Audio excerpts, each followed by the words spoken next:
Hello friends, എല്ലാവർക്കും പുതിയ വീഡിയോയ്ക്ക് സ്വാഗതം. ഇന്ന് വന്നിട്ടുള്ളത് ഡിഗ്രി അഥവാ ബിരുദക്കാർക്ക് റെയിൽവേയിൽ സെക്ഷൻ കൺട്രോളർ ആകാം എന്നറിയിച്ചിട്ടുള്ള വേക്കൻസി വന്നിട്ടുണ്ട്. 368 ഒഴിവിലാണ് വിജ്ഞാപനമായിട്ടുള്ളത്. തീർച്ചയായിട്ടും ഒരു ഉപകാരപ്പെടുന്ന ഒരു വീഡിയോ ആണ്. റെയിൽവേ വിഭാഗത്തിലേക്ക് ജോലി ആഗ്രഹിക്കുന്നവർക്ക് തീർച്ചയായിട്ടും ഉപകാരപ്പെടുന്ന ഒരു വീഡിയോ ആണ് ചെയ്യാൻ പോകുന്നത്. അപ്പോൾ തീർച്ചയായിട്ടും നിങ്ങൾ അവസാനം വരെ കാണാൻ ശ്രമിക്കുക. അതേപോലെ നിങ്ങൾക്ക് വീഡിയോ ഉപകാരപ്പെട്ടാൽ ചാനൽ സബ്സ്ക്രൈബ് ചെയ്യുക, നിങ്ങളുടെ കൂട്ടുകാർക്ക് ഷെയർ ചെയ്യാൻ മറക്കരുത്. Let's start the video. അപ്പോൾ ഫ്രണ്ട്സ്, ഇന്ത്യൻ റെയിൽവേയിലെ 368 സെക്ഷൻ കൺട്രോളർ ഒഴിവിലേക്ക് വിവിധ റെയിൽവേ റിക്രൂട്ട്മെൻറ്റ് ബോർഡുകൾ അപേക്ഷ ക്ഷണിച്ചതിൻ്റെ വിശദാംശങ്ങൾ വെബ്സൈറ്റിൽ പ്രസിദ്ധീകരിച്ചു. സദേൺ റെയിൽവേക്ക് കീഴിലാണ് തിരുവനന്തപുരം RRBയിൽ 19 ഒഴിവുണ്ട്. ഒക്ടോബർ 14 വരെ നിങ്ങൾക്ക് ഓൺലൈനായിട്ട് അപേക്ഷിക്കാം.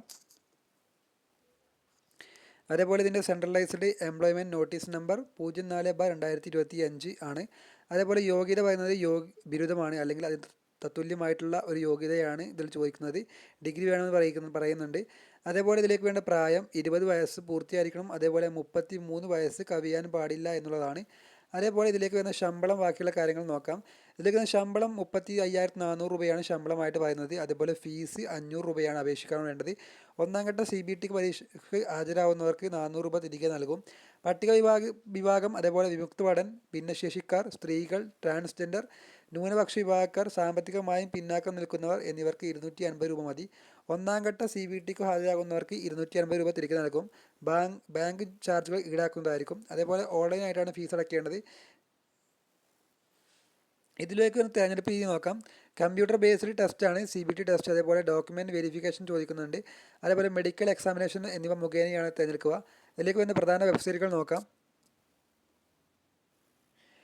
തിരുവനന്തപുരം മേഖലയിലേക്ക് www.rrbtiruvananthapuram.gov.in എന്ന വെബ്സൈറ്റ് വഴിയാണ് അപേക്ഷിക്കേണ്ടത്. അതേപോലെ ചെന്നൈയിലേക്ക് www.rrbchennai.gov.in ആണ്.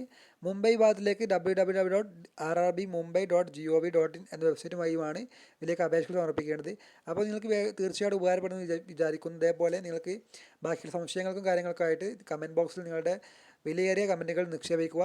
അപ്പോൾ നിങ്ങൾക്ക് അടുത്തൊരു വീഡിയോ ആയിട്ട് വീണ്ടും കാണാം. Good bye.